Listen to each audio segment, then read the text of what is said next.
Chapter 1. Tom Candy was very poor.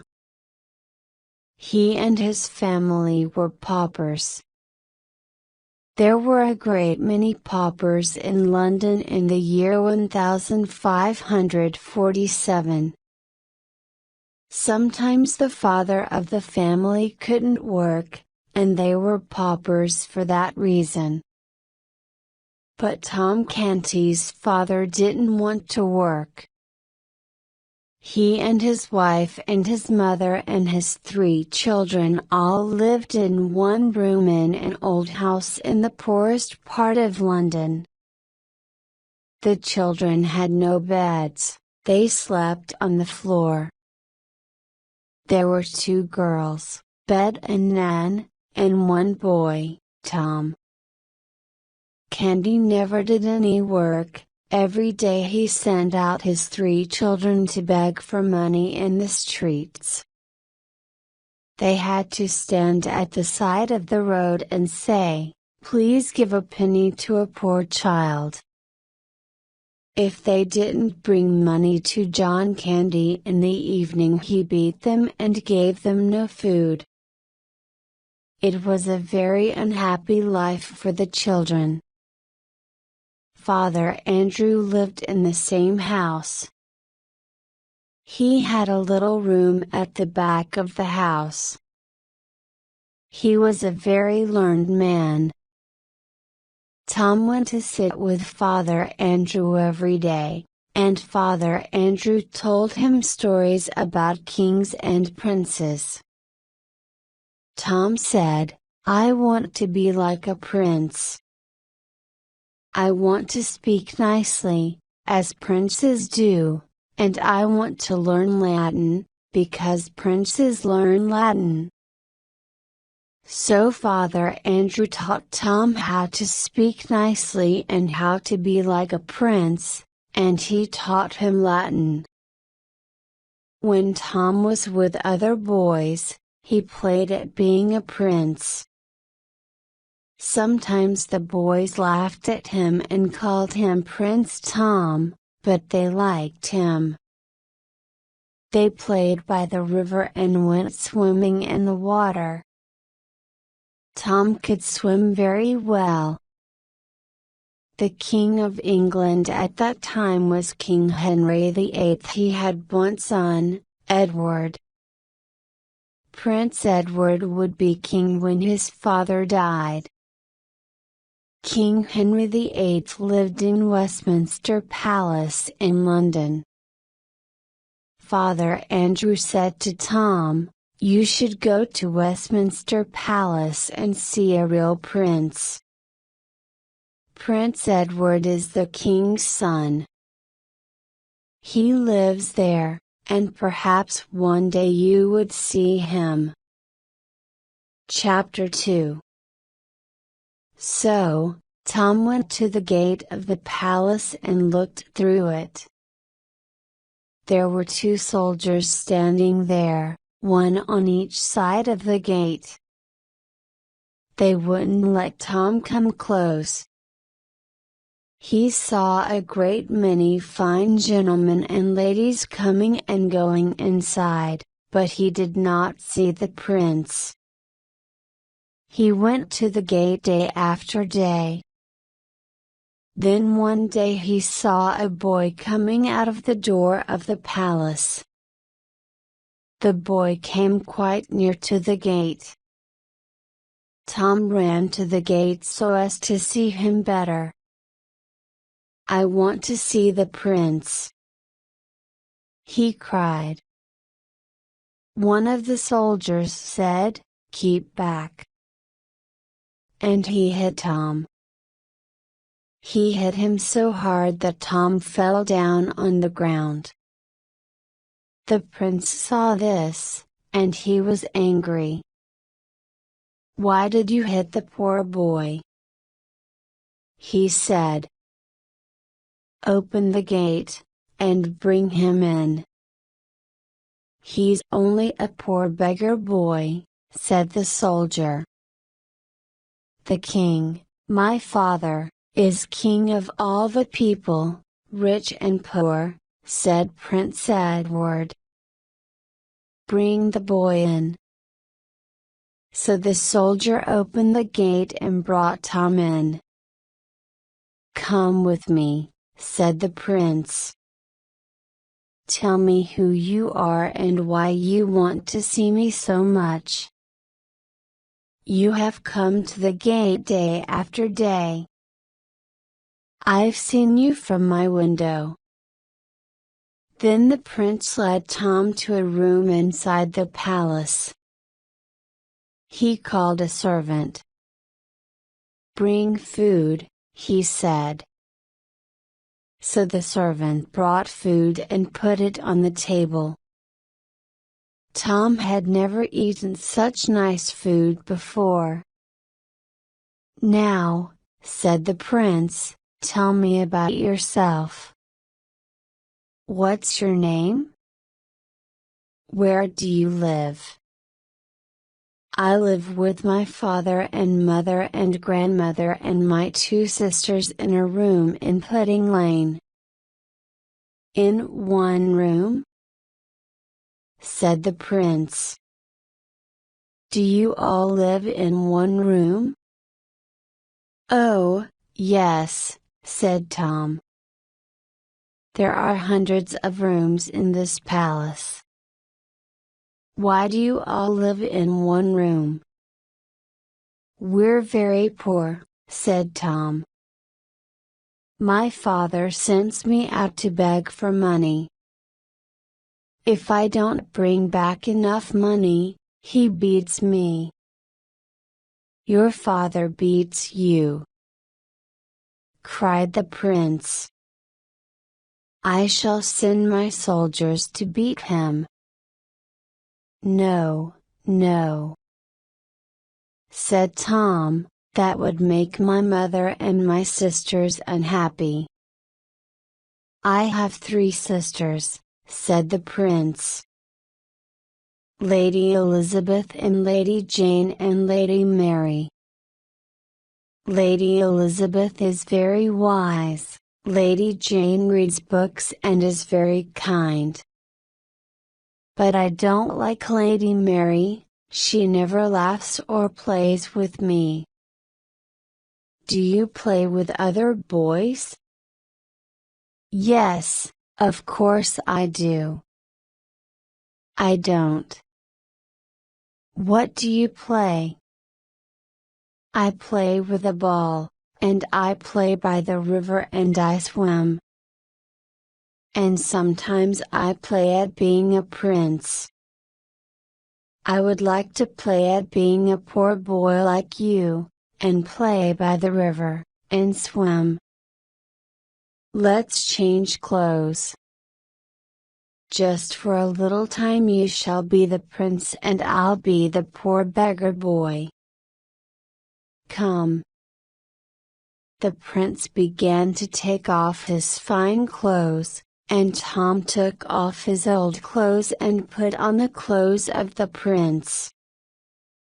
Tom looked at the prince as he stood there dressed in Tom's clothes. He had seen someone very like him before. Where had he seen him? The prince was very like. "Come and look here!" cried the prince. "Come and look at us in the glass." They were just like each other. The prince looked just like Tom, now that he was dressed in the beggar boy's clothes, and Tom looked just like the prince. "Stay here till I come back," said the prince. He quickly took up a small round heavy thing from the table and put it in a safe place as he ran out of the door. Tom stood there alone. Chapter 3. The prince came to the gate of the palace. "Ho!" he ordered, "open the gate, you men. Quickly!" the soldiers opened the gates. Then, as Edward passed through, one of them hit him on the head.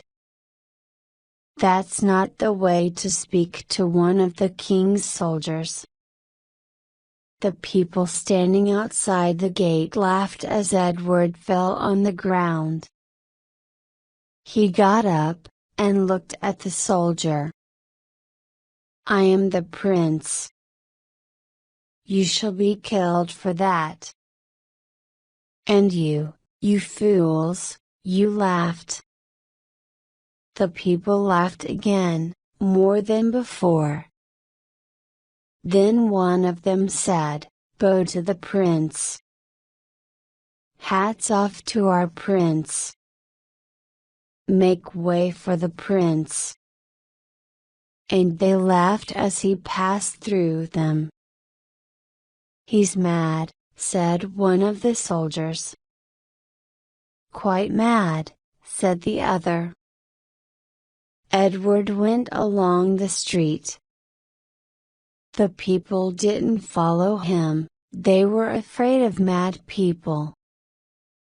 Perhaps the boy might be dangerous, they thought.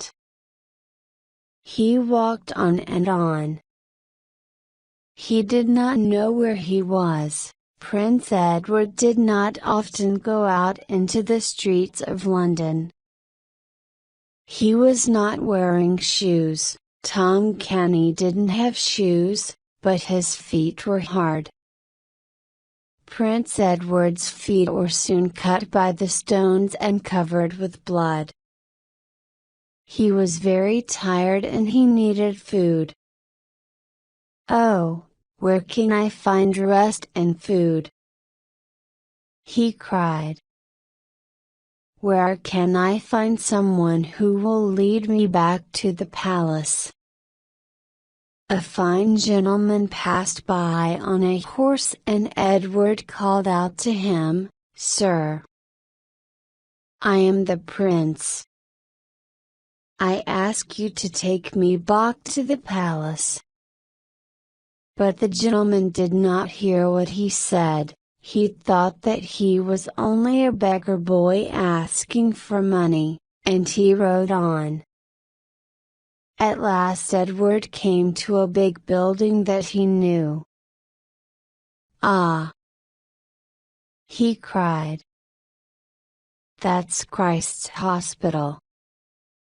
My father the king gave that building as a school for poor boys. I can get help there." A lot of boys were playing tag in front of the building. Edward called one of them, "Ho, boy," he said. "Go to your teacher and tell him to come here. Tell him that Prince Edward orders him to come." The boy laughed. "Do as you are told," Edward said, and he hit the boy. The boy called out to the others, "Here's a mad boy. His head's hot.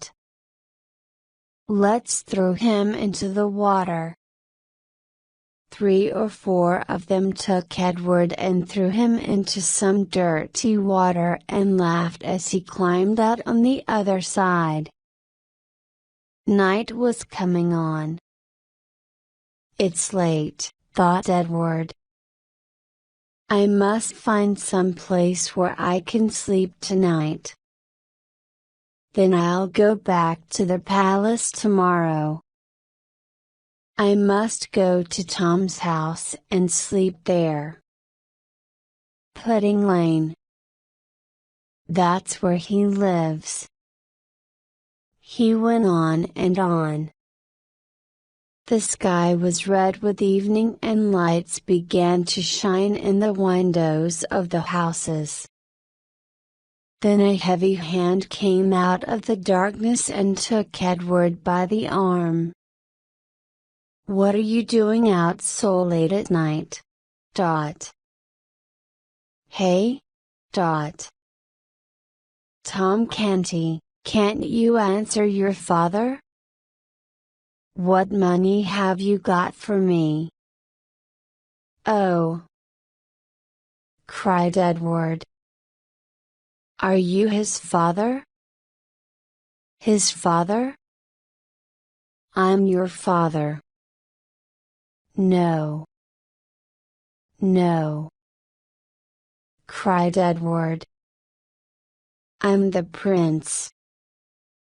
Your son is in Westminster Palace. Take me there and bring him home. John Canty looked at the boy. Mad, he said.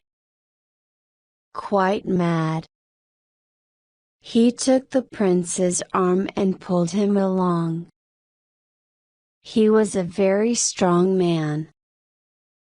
Whether you're mad or not, he said, you must come home with me, and you shall go out all day tomorrow and bring the money you should have got today. Chapter 4. Tom was alone in the prince's room in Westminster Palace. He stood in front of the big glass on the wall and looked at his beautiful clothes. Then he walked up and down, still thinking how beautiful he looked.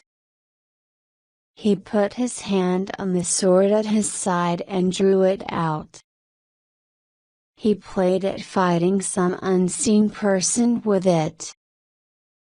Then he sat down and thought, what a story I'll have to tell my sisters when I get home. A bell sounded. 1 whole hour had passed, the prince was a long time away. When will he come back? Tom wondered. He walked round the room looking at all the beautiful things in it, the finely made chairs and tables, and the pictures on the walls. There were pictures of kings and princes, of queens and princesses, all in beautiful clothes with jewels, looking down on him with solemn eyes. There was a suit of armor near the door. Tom stood and looked at it. Then he took one of the arm pieces and put it on. It was a small suit of armor and it was not too big for him. He took the other arm piece. A heavy round thing fell out of it. He put on the other pieces and looked at himself in the glass. Then he put everything back as he had found it. He did not know what the round thing was, but he put it back inside the arm piece. Another hour. Torn began to feel afraid. Someone will come and find me here and say, "Who are you? What are you doing here?" And the prince won't be here to tell them the truth and they won't believe what I say. What shall I do? I must get out of here. Then he thought, perhaps there is no one in the next room. If I walk quickly and people don't see my face, I may reach the gate, and the soldiers will let me out. So he opened the door. There were 4 gentlemen standing outside, 2 on each side of the door. They bowed low. "Oh! Oh! Oh!" cried Tom, and he ran back into the room and shut the door. The gentlemen looked at each other. "I think Prince Edward is ill," said one. "Yes, perhaps he is," said another. "We should ask one of his sisters to go to him," said the third. Lady Jane, said the fourth. I'll go to Lady Jane. The door of the prince's room opened. Tom ran back to the far end of the room. He saw a beautiful girl standing at the door. Her face was kind. He fell on his knees. "What's the matter, my dear brother?" said Lady Jane. "Why are you on your knees?" "Save me! Save me!" cried Tom. "I'm not your brother. I'm not the prince. I'm only a poor boy, Tom Candy of Pudding Lane." She took his hand. "Come," she said. "Send for the prince and ask him to give me back my clothes," cried Tom. "Come," said Lady Jane. "Your father wants to see you." "My father? Is John Candy here?" But Lady Jane led him through one great room after another. One of the gentlemen had told the king that Prince Edward was ill. Tom was led into a very big room. There was a bed in it, and on the bed he saw a fat man with a white face. King Henry VIII was very ill. He had not long to live. "Come, Edward, tell your father the king, what is the matter?" "Are you the king?" said Tom. "Yes, of course I'm the king, and I'm your father."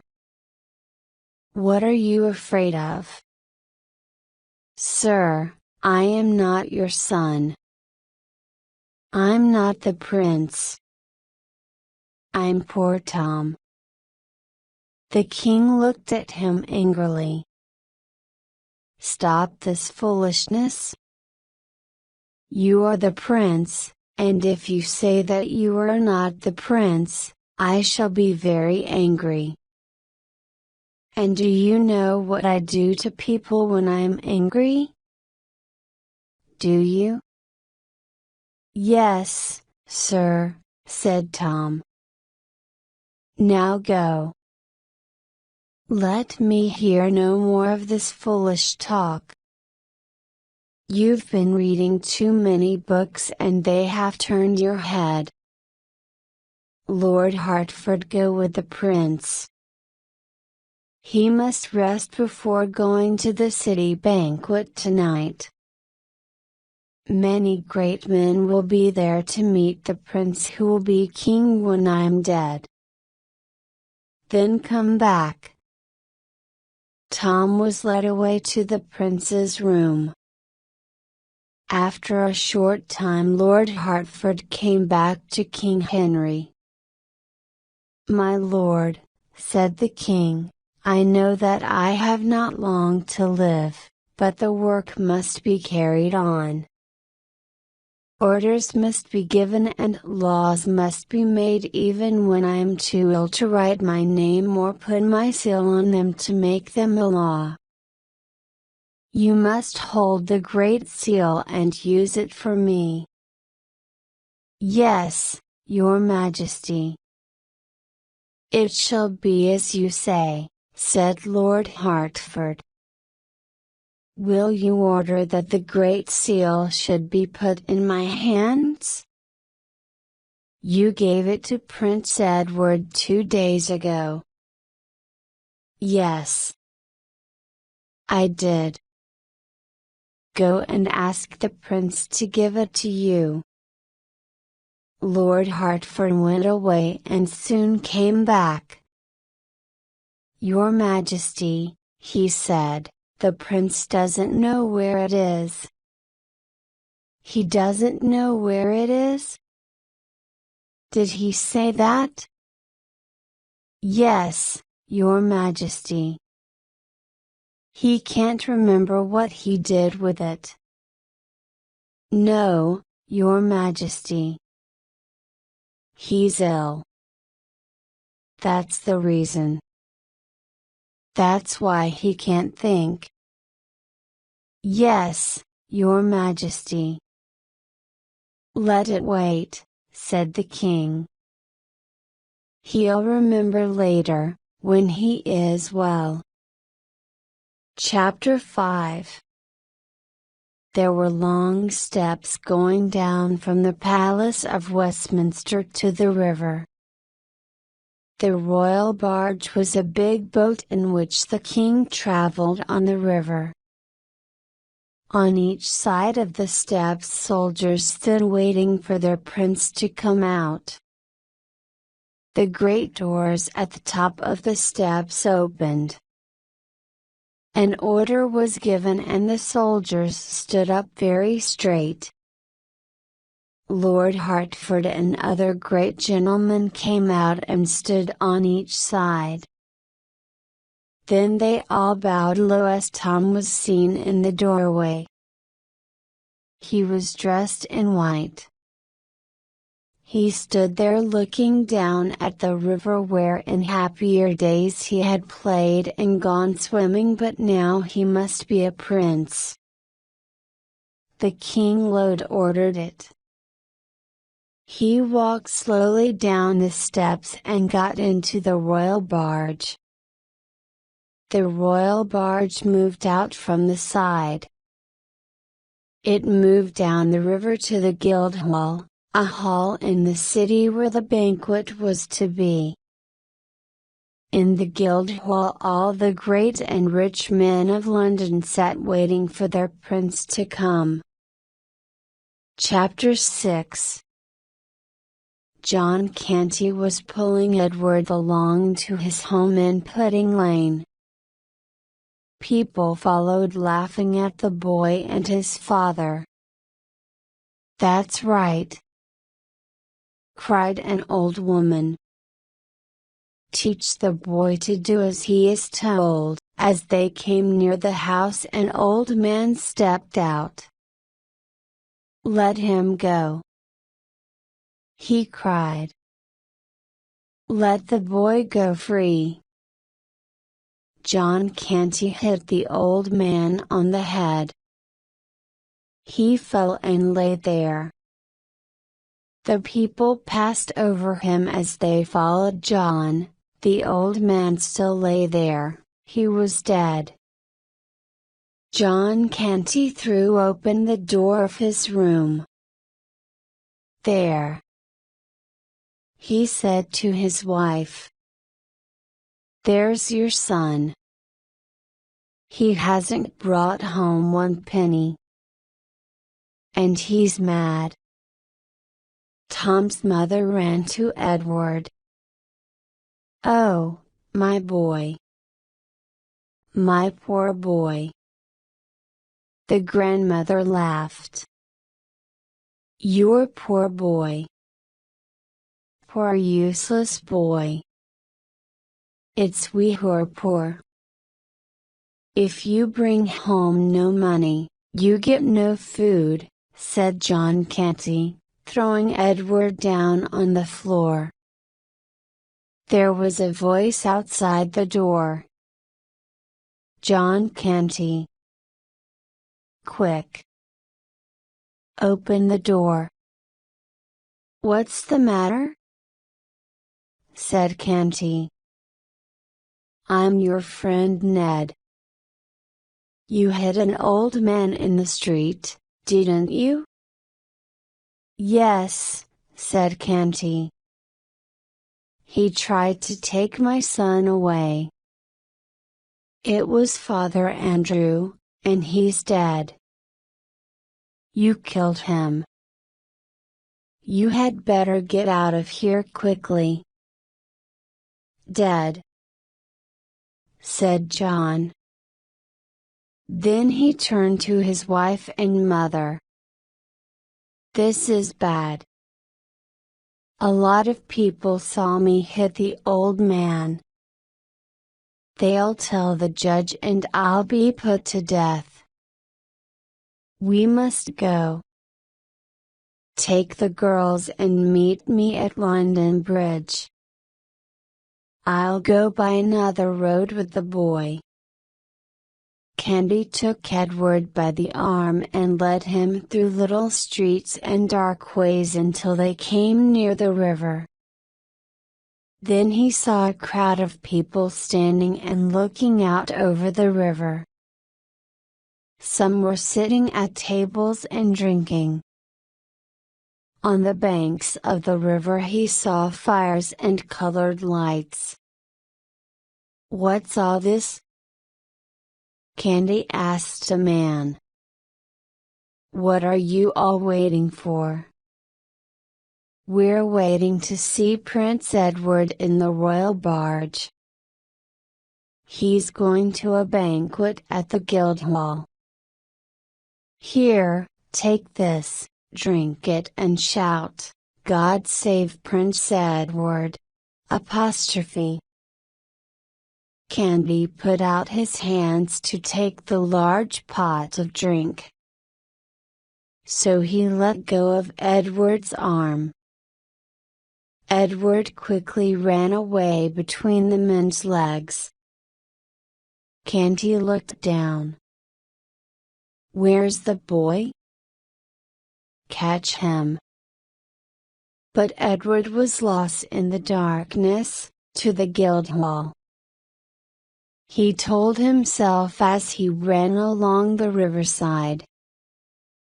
"There I can find Tom and be myself again." Chapter 7.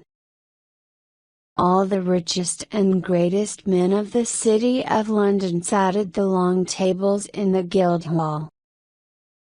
As Tom came into the hall, everyone stood up. He took his place at the top table, they sat down. The banquet began. Servants brought in rich foods and set them on the tables. There was a great deal of talk and laughter. Singers came in and sang, and a company of dancers danced for them. Edward at last reached the Guildhall. Soldiers were standing at the door, but he cried, "I am Prince Edward. Open the door and let me pass." The soldiers laughed at him. "I ordered you to open the door," cried Edward. "Do as I order." "At once." "Don't be a fool," said one of the soldiers. "Stand back." But Edward went on shouting at the soldiers. The people in the crowd began to be angry. "Send the boy away. He's mad," they said. "We want to see the prince come out when the banquet is ended. Go away, boy. Go home." "I won't go. I tell you I am Prince Edward.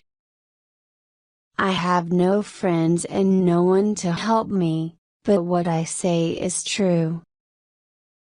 The crowd began to look dangerous, but Edward wouldn't move. Then a man stepped out and stood by Edward's side. "I don't know whether you are the prince, or not, I don't care whether you are mad or not, but you're a brave boy and I'll help you." The man's name was Miles Hendon.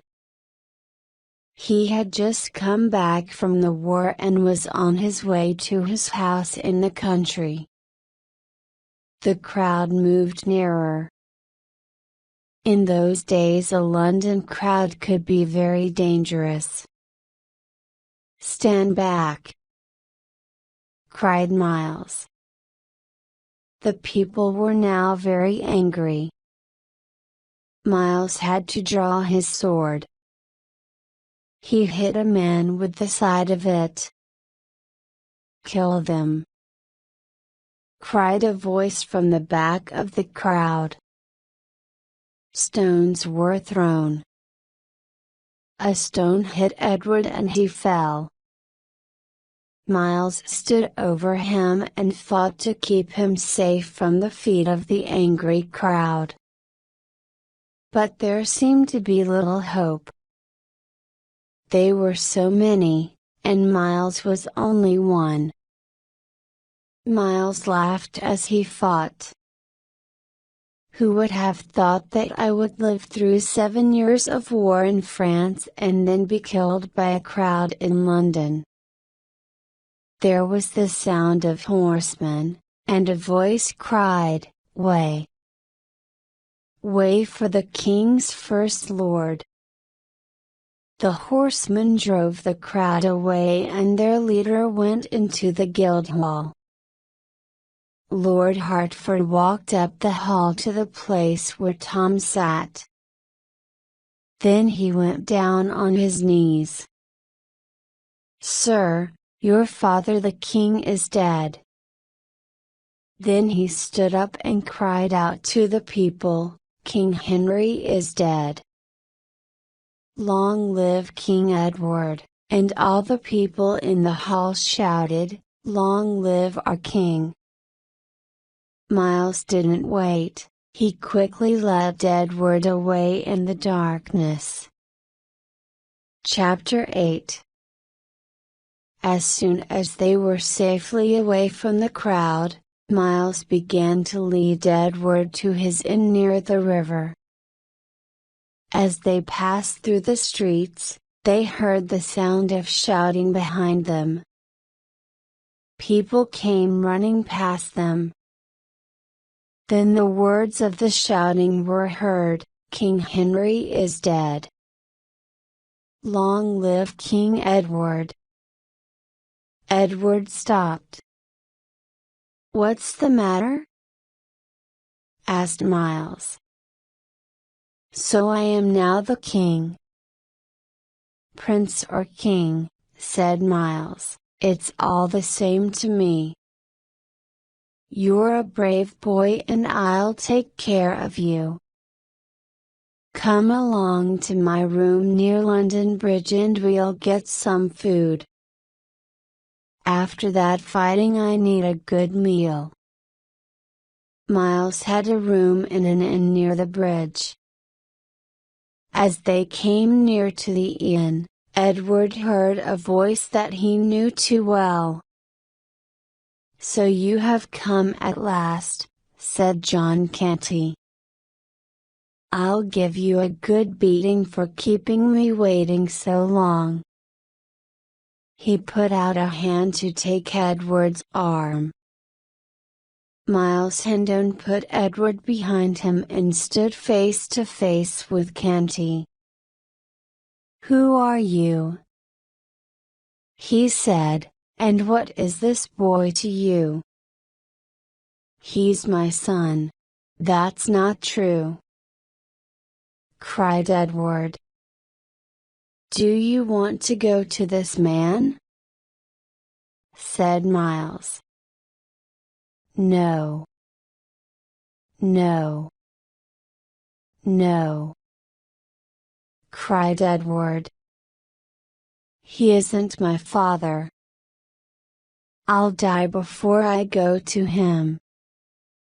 "Then you shall not go to him," said Miles. "But one say that he will!" cried Canty, and put out his hand again. Miles put his hand to his sword.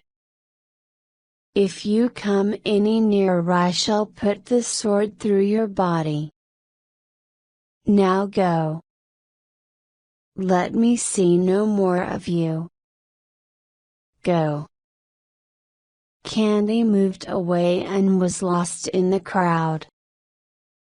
Miles led Edward to a little inn, and went up to a small room at the back. There was a bed, 2 chairs and a table and a wash place. Edward threw himself down on the bed. "Call me when the meal is ready," he said. Miles laughed. "Yes, Prince," he said. "Have a sleep and I'll order your servants to make ready a banquet." He went down to the kitchen and brought food up to the room. He put the food down and set the 2 chairs at the side of the table. "Your banquet is ready, Prince," he said. "I thank you." "Come then, and eat," said Miles. "I must wash my hands first," said Edward. He washed, then sat down at the table. Miles was just going to sit down, when Edward stopped him. "Wait. Don't you know that you must stand until your king gives you the order to sit down? Now you may sit." Miles sat down and they began to eat. "Tell me who you are," said Edward. "I'm Miles Hendone, and I used to live at Hendone Hall. I was going to marry Lady Edith. But my younger brother, Arthur, told untrue stories to my father about me, and I was sent away to fight in the war. I've been out of England for 7 years. And I'm afraid that my brother may not readily give up my home and my lands after so long a time. I shall order your brother to give you back your land, and as king I shall add more to it," said Edward. "You have served your king well. Give me your sword. Go down on your knees. Rise, Sir Miles Hendone." Miles did as he was told. When he stood up again he laughed and said, "So now 1 a.m. Sir Miles." "You are Sir Miles Hendone," said Edward. "I have made you one of my own men." When they had eaten, Edward fell asleep with his head on the table. Miles took him up and put him on the bed. "Poor boy," he said. "He needs sleep. After a long sleep perhaps he'll be well again and stop thinking he is a prince or king, but be himself again." Miles slept on the floor. When morning came, Miles woke up. He looked at the boy sleeping on the bed and saw how bad his clothes were. The schoolboys had thrown Edward into the dirty water and the crowd at the Guildhall had nearly pulled them off his body. "I must go and buy some clothes for my prince," he said, and went out. 1 hour later Miles came back carrying the clothes that he had bought. He opened the door of his room and looked at the bed. Edward was not there. Miles ran down and asked the servant of the inn, "Where's the boy?" A young man named Hugo came to the inn and said, "Tell the boy to meet Miles Hendone at Southwark Bridge," and the boy went. That man. Miles thought. That man who said that the boy is his son. He sent the young man. Miles gathered his things together, paid the inn, and set out to find the boy. Chapter 9. Tom was in bed in Westminster Palace. It was morning. Two gentlemen stood by the side of the prince's bed. "Your Majesty," said the first gentleman. "It is 8 o'clock, Your Majesty," said the second gentleman. At first Tom thought that he was in the room in Pudding Lane and that his mother was calling him to get up. Then he opened his eyes and saw the two gentlemen standing by the side of his bed. "Your Majesty." "What?" said Tom.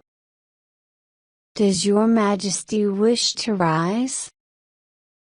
"Do you mean, do I want to get up?" "Yes, Your Majesty." "Yes," said Tom. "I do." "Bring my clothes." One gentleman brought Tom's underclothes into the room and gave them to a second gentleman, and the second gentleman gave them to a third gentleman, and the third gentleman helped Tom to get into his underclothes.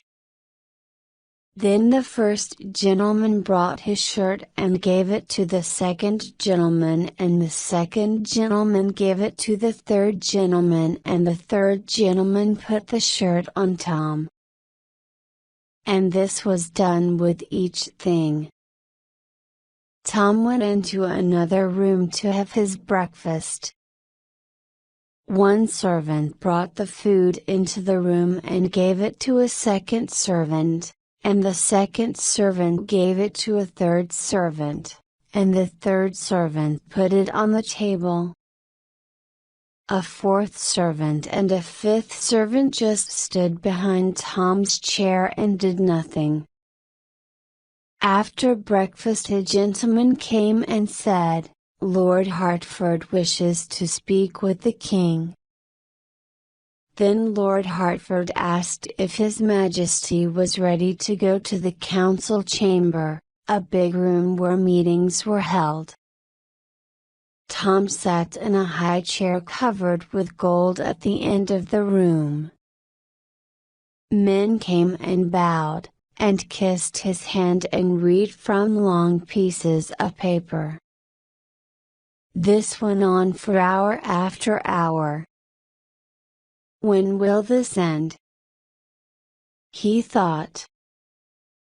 I wish I could go and play ball or go for a swim in the river. At last Tom learned that it was time for dinner. He went into another great hall. It was nearly as big as the Guildhall and there were as many servants. Tom thought that the dinner would never end.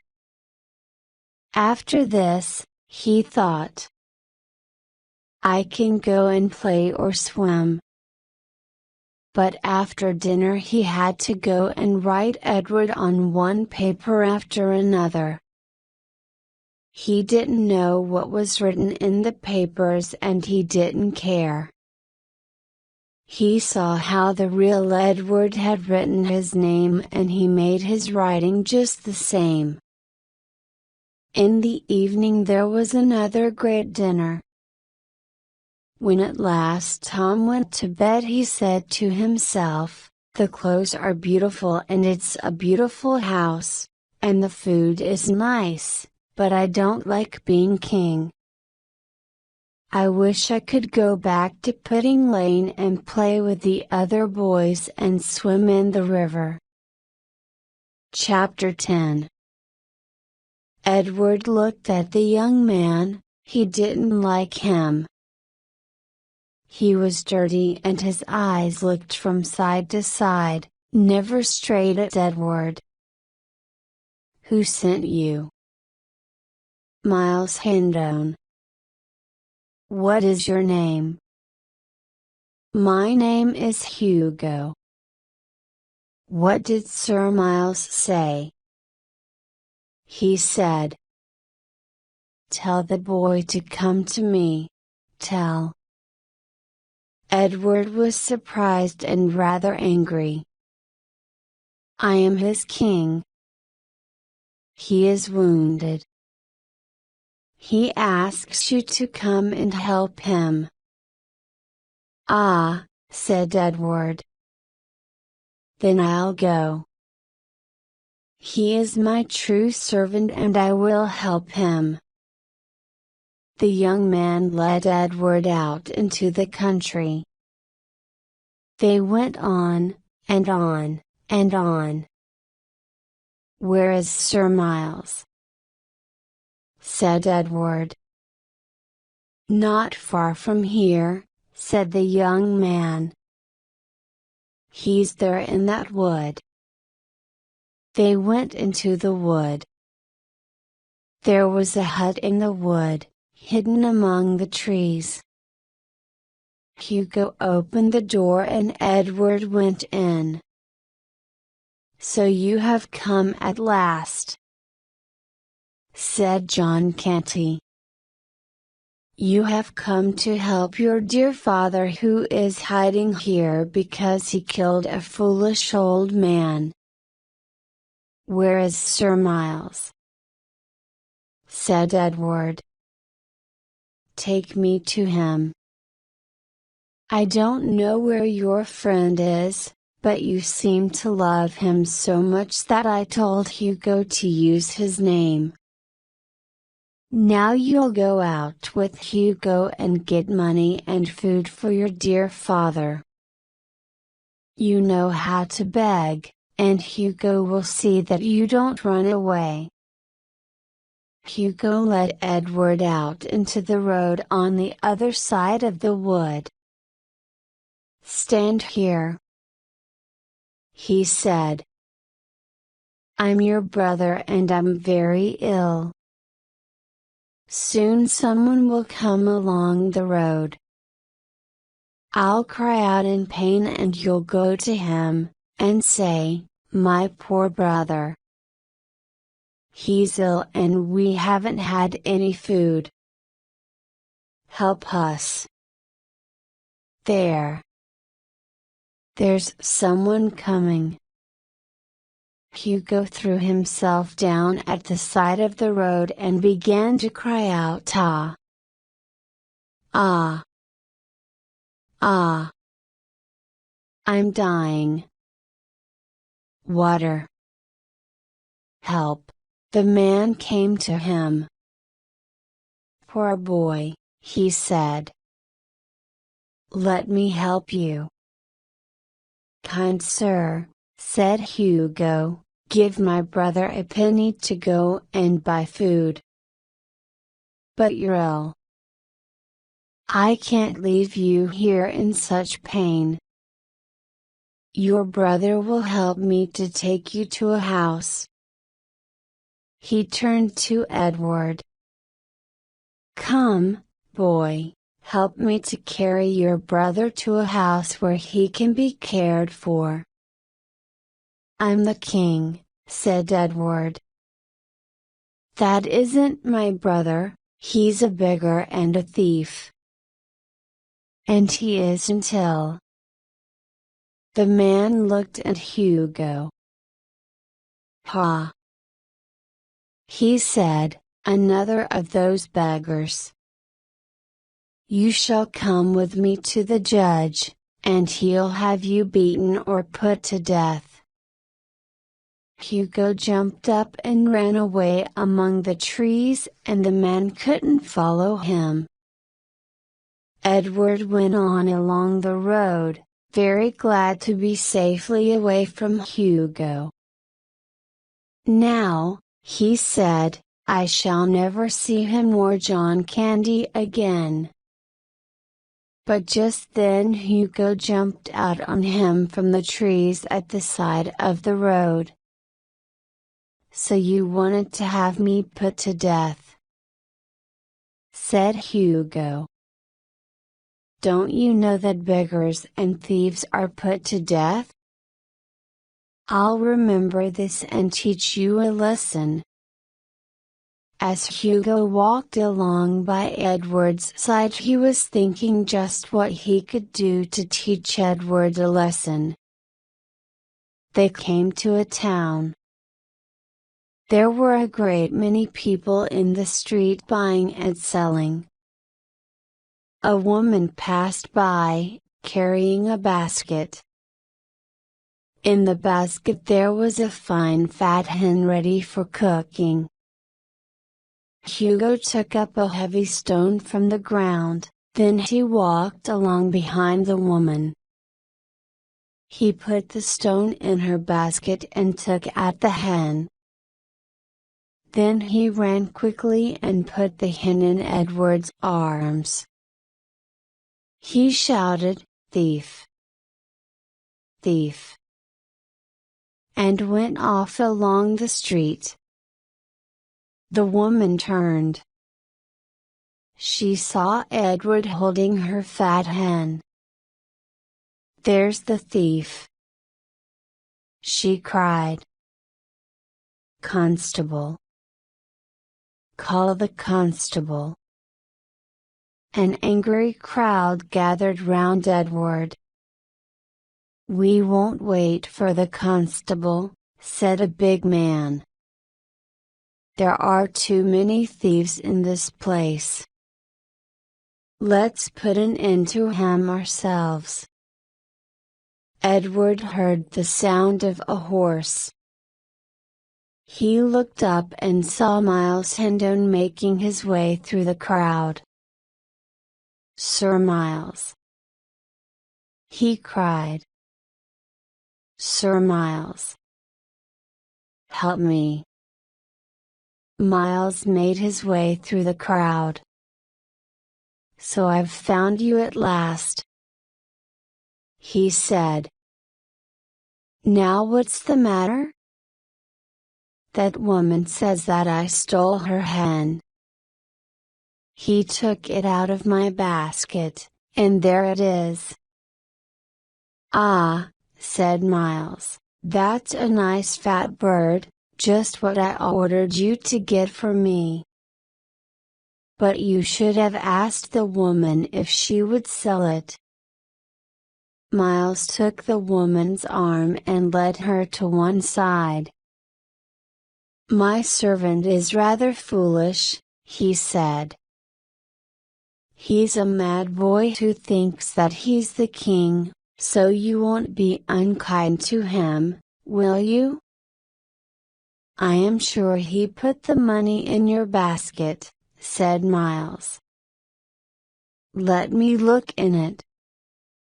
Miles put his hand inside the basket.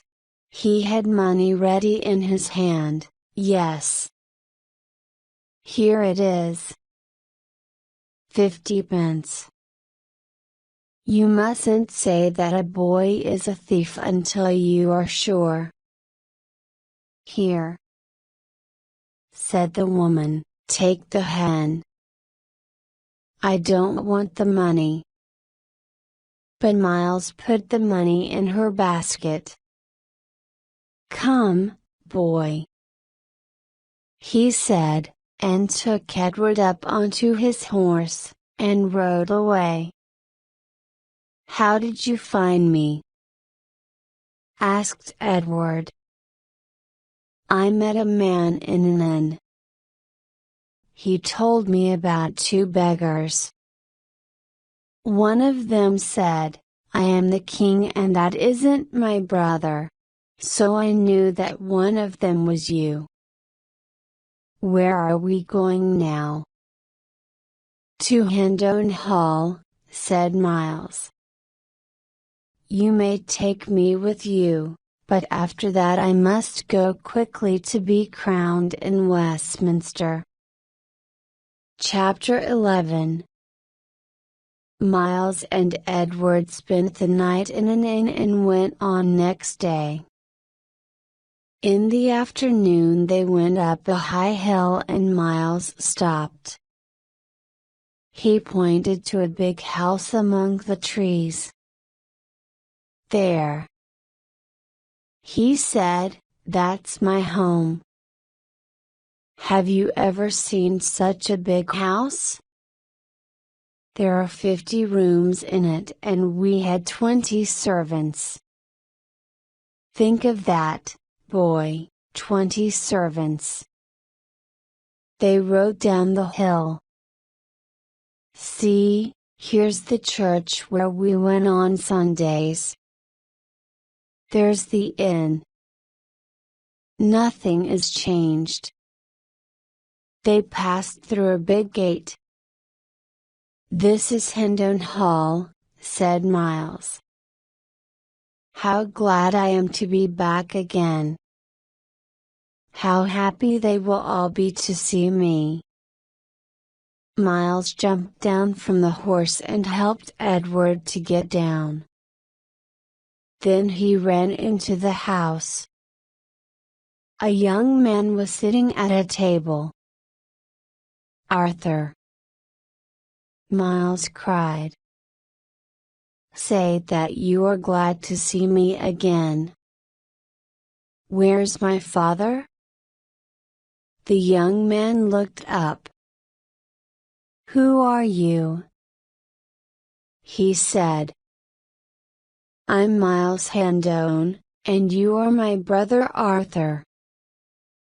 I have just come back from the war after 7 years. My brother Miles was killed in battle 3 years ago. I had a letter from France saying that he was dead. That isn't true. Call my father, Sir Robert. Where is my father? He'll know me. Sir Robert is dead.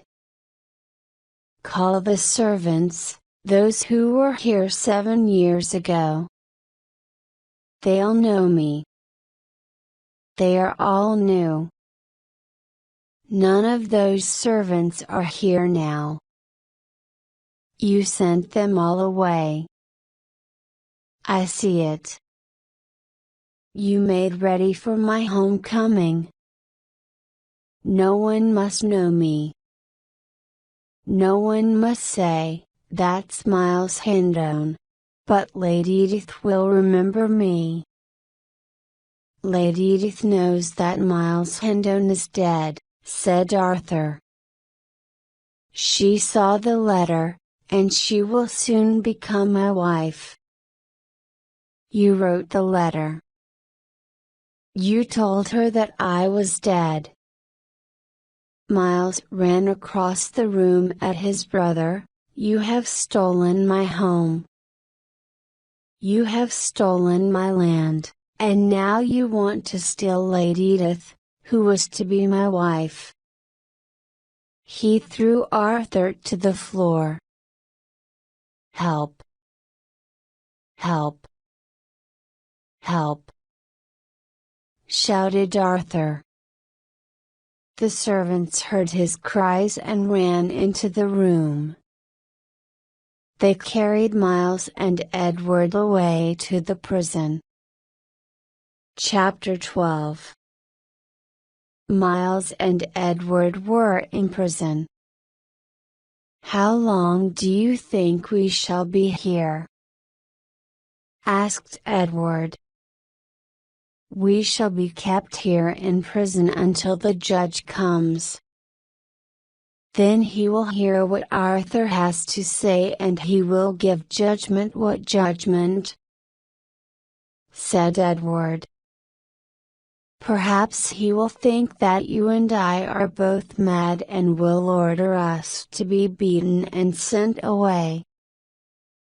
Beat me? The king? Said Edward. They heard a sound at the door. It opened and a man came in. He put some food down on the table. Then, as he turned to go away, he looked at Miles's face, and stopped. Basil! Cried Miles. Basil! You used to work in the garden when my father was alive. Why? Yes, said the man. It's Mr. Miles. Number it can't be, Mr. Miles was killed in the war. He wasn't killed, Basil. My brother Arthur wrote a letter himself to say that I'd been killed because he wanted my land and Lady Edith.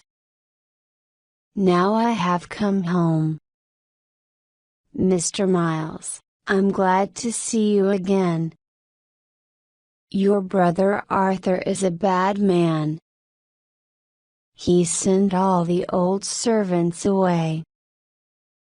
I'll tell everyone that you are back again. No. No, said Miles, you mustn't tell anyone that I'm here.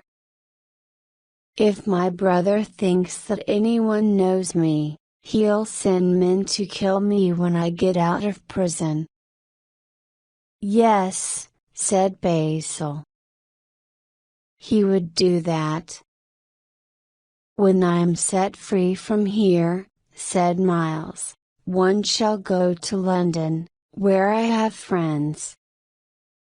Sir Humphrey Marlowe is captain of the soldiers at Westminster Palace, and he was with me in France. He knows Chad I wasn't killed in the war. And there are others. I'll go to them, and they'll go to the king. The king will give me back my home and my land. Say nothing, Basil, till I come here again. Edward laughed.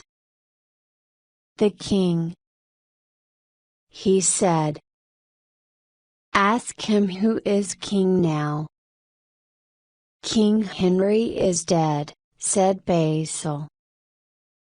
Men say that the young Prince Edward is not crowned yet, but he will be crowned soon, and he will be our king. We must escape from this prison, cried Edward. I must go to London to be crowned. The judge heard Arthur's story. Who is this man? He asked. I don't know, answered Arthur. How could I know? He is some thief or beggar, and he's mad. He thinks that he's my brother Miles, who was killed in battle 3 years ago, and I am told that this boy who is with him is quite mad. He thinks that he is the king. Let the man be put in the stocks and let the boy be beaten so that he may learn to find better friends. No, sir, cried Miles.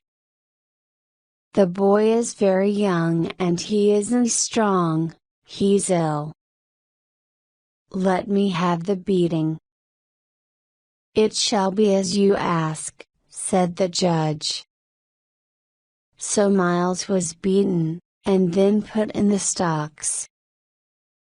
People came to look at him and throw things at him, but Edward stood in front. Keep back, he cried. This is my friend. I order you to keep back. The people laughed. He's a brave boy, they said, and he loves his friend. They threw a few things at Miles, some bad eggs and old fruit, but not very much. So Miles sat in the stocks all day. In the evening Basil came and brought them food and Miles was set free. Then Miles and Edward set out to go to London. Chapter 13 When Miles and Edward reached London, they found the streets full of people. Flags were hanging from all the buildings. They went to an inn and had a meal. When it was finished, Edward said, "Bring me a pen and paper. I want to write a letter." "Who will you write to?" asked Miles, laughing. "To the king? He won't read letters today. He's going to be crowned today." Edward sat thinking with a pen and paper in front of him. "What can I write which will make the great lords believe me? What do I know that Tom can't know, something that no other person in the world knows? Yes, there is one thing." He wrote a few words. "Now," he said, "let's go to Westminster." Miles and Edward came to the gate of Westminster Palace. All the great lords and ladies of the country were gathering together in Westminster Abbey, the church in which all the kings and queens of England are crowned. In the Palace of Westminster, Tom was ready to put on the fine clothes in which he would go to Westminster to be crowned. With him were Lord Hertford and Lord Somerset and the rulers of the land. At the door stood Sir Humphrey Marlowe waiting to give the order to the soldiers who were to march with the prince to the abbey. There was a noise at the gate, shouting and sounds of fighting. Sir Humphrey turned to one of his men, "Go and see what is happening." In a short time the man came back. "There's a man there, and a boy with him. The man says that he is Miles Handone, and the boy says that he has a letter for the king. I think he's mad. He says that he is the king." "Miles Handone," said Sir Humphrey. "He's a brave man and a good soldier. What is he doing in a fight at the palace gates?" Tom stepped forward. "Did you say a boy, with the letter?"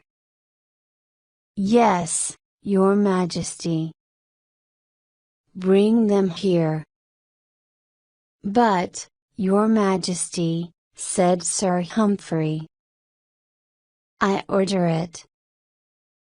"Bring them at once." So Miles and Edward were led into the room where Tom and all the great men were gathered. As Edward came in through the door, Tom ran and threw himself down on his knees. "Your Majesty," he cried, "you have come just in time." "The madness has come on him again," said Lord Hertford. "What shall we do?" Edward had raised Tom up, and they stood side by side. "Take hold of that boy!" cried Sir Humphrey, pointing to Edward. Then he turned to Miles. "Miles, what are you doing here?" "Stop!" cried Lord Hertford. "Look at those two faces. They are so like each other, I could almost believe. I don't know what to think. Perhaps our prince here was not mad, perhaps he is not the real prince. Is there any question that we could ask the boy which would help us?" said Lord Somerset. Lord Hertford turned to Edward and asked him question after question, about King Henry, about Edward's mother, about the palace and those who worked in it. Edward answered all the questions. But, said Lord Somerset, he might know all those things but not be the real prince. What is in that letter? Said Tom. Lord Hertford took the paper and read, "Where is the Great Seal?" He turned to Tom. "I asked you, Your Majesty, many days ago, but you didn't tell me." "I don't know what the Great Seal is, and I don't know where it is," said Tom. "Look inside the arm piece of the suit of armor in my room," said Edward, "and you'll find it." "Oh, that!" cried Tom. "That round heavy thing." "Aye, what did you do with it?" cried Lord Hertford. "Tell me." "I used it to crack nuts." "He used it to crack nuts." The great lords and rulers of the land laughed and laughed. Chapter 14. So the real Edward was crowned king, and he was a very good king because he had been among the people and he had learned how they lived and what they needed. Tom lived in the palace and was the king's best friend. Sir Miles got his home and his land again and married Lady Edith. King Edward often went and visited him at Hendon Hall, where Basil was working as head gardener. John Candy was never seen again, but Tom gave his mother and his two sisters a very nice house in the country. King Edward did not live very long. When he died, Tom went and lived with his mother and sisters, and he wrote this story telling how Tom, the pauper, was for a few days King of England.